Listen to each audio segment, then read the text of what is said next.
médias sociaux. Vous dites qu'il y a eu des événements dans les derniers mois qui vous poussent à adopter une telle politique. Est-ce que c'est des événements graves ou est-ce que ça a eu des répercussions sur l'image de la STO? Qu'est-ce qui est arrivé? Bien, en fait, je veux corriger un message. Si c'est ce que vous avez compris, puis c'est ce que j'ai dit, c'était pas l'intention. C'est dans la résolution. Ah oui. Oui, c'est écrit dans la résolution qu'il y a eu des cas. Ben, écoutez, moi, il n'y en a aucun qui est apporté à mon attention. Puis l'objectif de la politique, c'est un objectif préventif. La Ville s'est dotée d'une même politique. Il y a la Société de transport de Lévis ou de Laval qui a la même politique.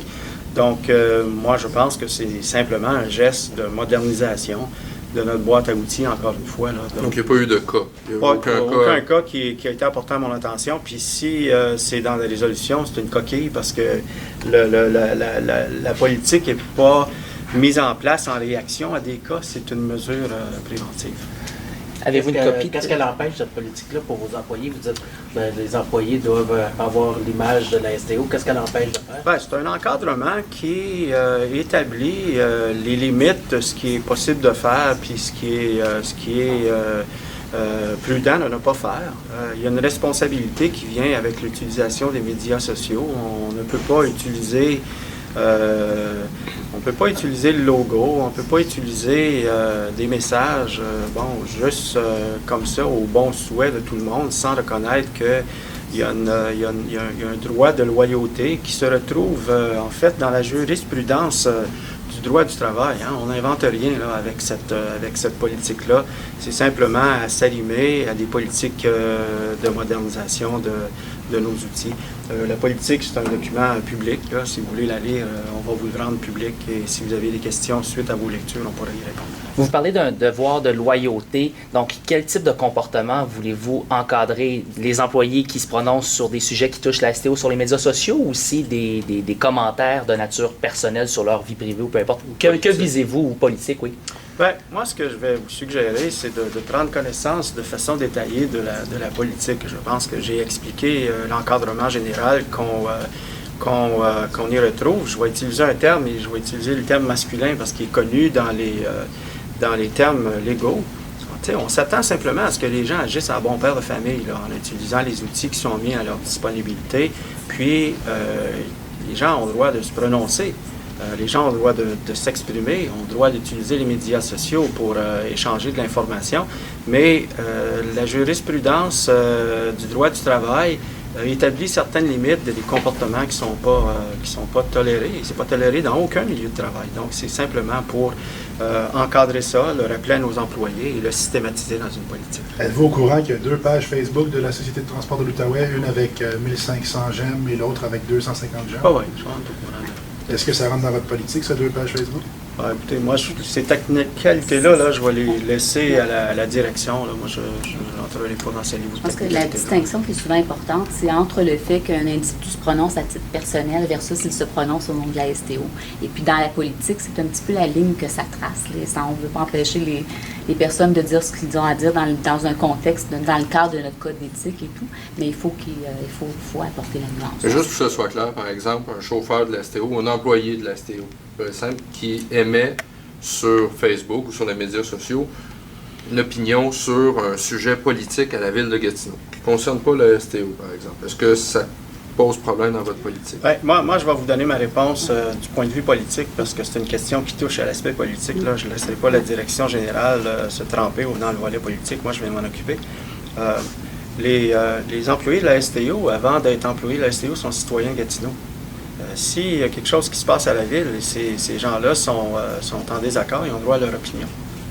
Donc, ça ne brime pas ce droit de parole-là, aucunement, au contraire.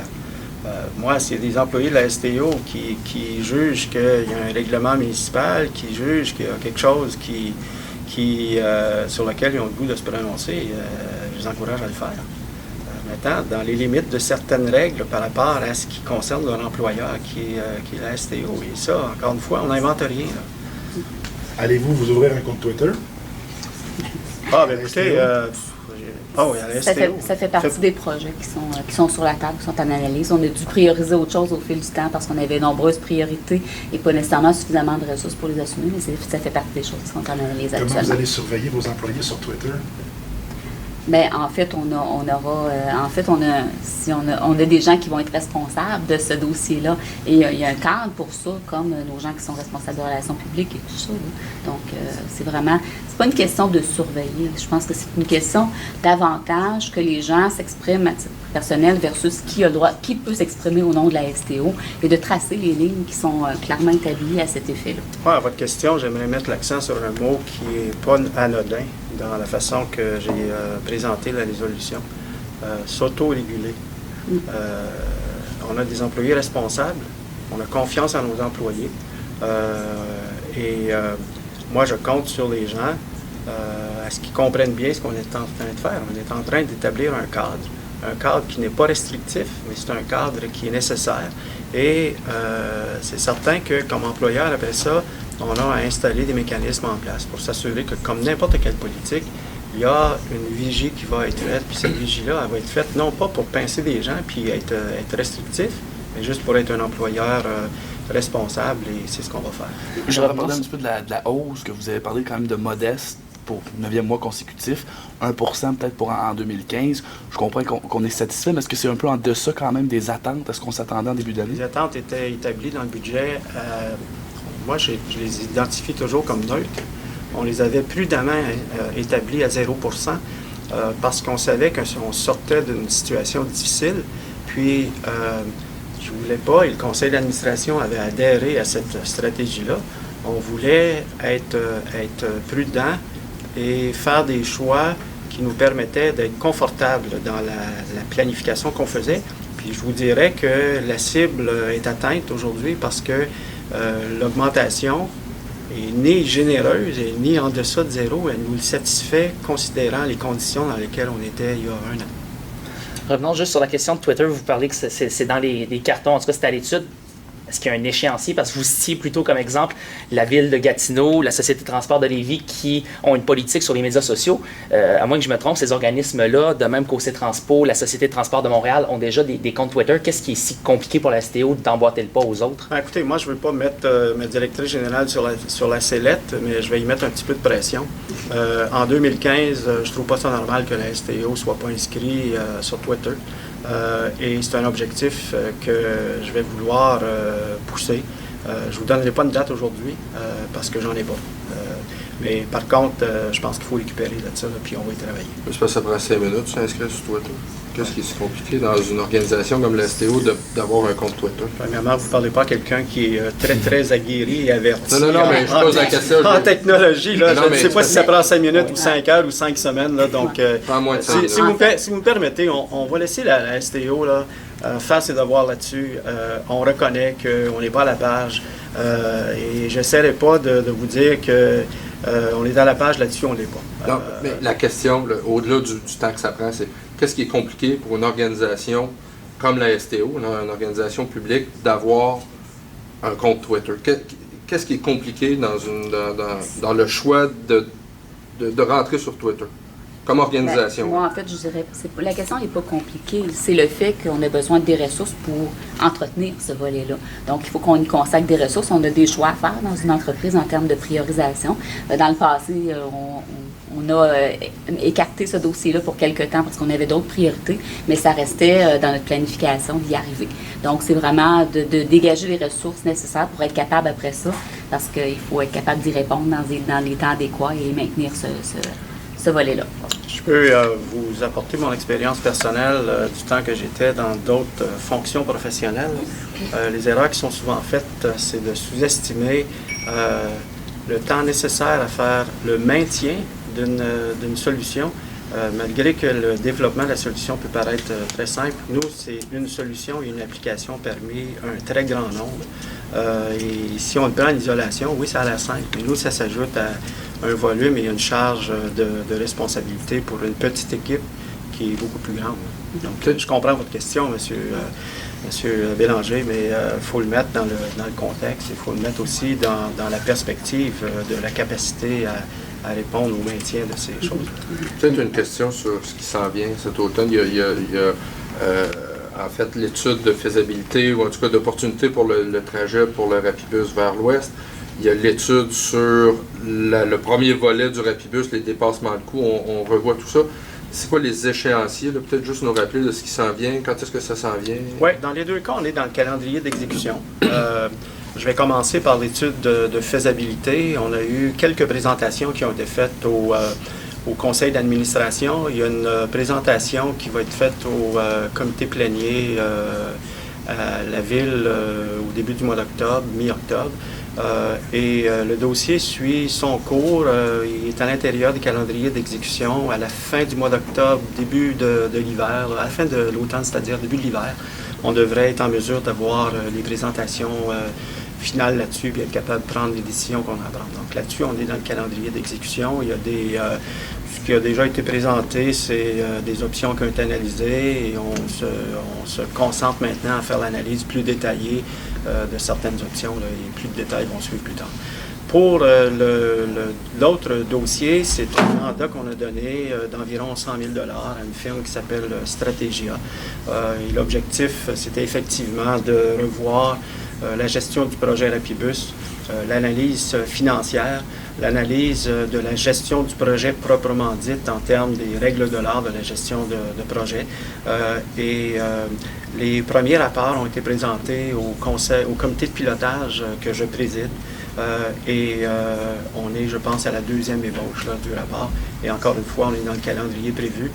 On prévoit recevoir les versions finales du rapport et rendre tout ça public vers la fin du mois de novembre, début décembre. Et au moment où on parle du prolongement du Rapibus, Ottawa parle déjà de la phase 2 du train léger et au-delà de ça. Où en sont les discussions avec OC Transpo pour ce qui est pas nécessairement l'amalgamation, mais l'interconnexion entre les deux systèmes, parce que c'est tout un dossier qui est en constante évolution, mais on est loin de la solution. Là, où en êtes-vous avec ce dossier-là? Autour de la table du comité directeur pour l'analyse de faisabilité de l'Ouest, il y a des membres de la Ville d'Ottawa et les membres d'OC Transpo qui y participent. Donc, ces gens-là sont activement impliqués dans nos discussions. Donc, à ce niveau-là, l'implication et l'arrimage est déjà en train de s'orchestrer. J'aime, quand j'ai l'occasion, démystifier une perception qui existe que OC Transpo et la STO ne travaillent pas de façon conjointe et tout ça. Et ça, au plan opérationnel, c'est faux. Les gens des deux organisations travaillent de façon très soutenue ensemble et les efforts sont vraiment conjoints à planifier des lignes, des offres de services en commun et des choses comme ça. Et moi, je suis satisfait que ce travail-là sur le terrain se fait adéquatement. Au niveau politique, c'est plus compliqué. Au niveau politique, on a fait des tentatives de rencontres entre les deux maires. Moi, j'ai déjà rencontré une première fois M. Blais, ma contrepartie, et les réunions plus de contenu tardent à venir, mais c'est encore un objectif qu'on a de s'assurer qu'on se rencontre au niveau politique, mais je n'ai pas de date à vous donner. Le blocage, pourquoi c'est compliqué au niveau politique? Je pense que c'est plus une question des activités et des agendas chargés des deux maires. Il y a eu la circonstance malheureuse de la blessure de M. Watson.